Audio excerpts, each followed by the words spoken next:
আজ দুপুরে ঘুম থেকে ওঠার পরই গিয়েই দেখি এই কচিটা এসেছে। ওকে একবার কোলে নিলাম, কী বকছিলাম আমার নিজেরও মনে নেই। আর ও কী সুন্দর ক্যামেরার দিকে তাকিয়েছিল, বেশিই ভালো লাগছিল। তারপর ওকে নিয়ে কিছুক্ষণ ঘুরলাম। আর বাচ্চাটা এতটাই শান্ত, কিছু আর বলার নেই। আর যারা বাচ্চা ভালোবাসে তাদের সারা সারা দিন একটা বাচ্চাকে সামলাতে দিলেও পেরে যাবে। তারপর বাড়িতে এসে মায়ের জন্য ইফতারি রেডি করছিলাম। আর আমি মায়ের বাড়িতে আছি, তাই মায়ের জন্য আমি সব কিছু রেডি করে দিচ্ছি। তারপর এই যে রোজা খোলার সময় মায়ের সঙ্গে কিছু খেয়ে নিচ্ছি।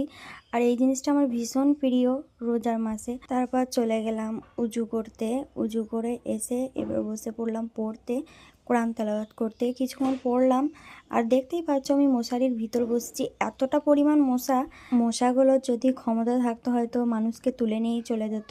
তোমাদের ওইদিকে কীরকম মশার উৎপাত একটু জানিও তো, আমাদের এদিকে খুব।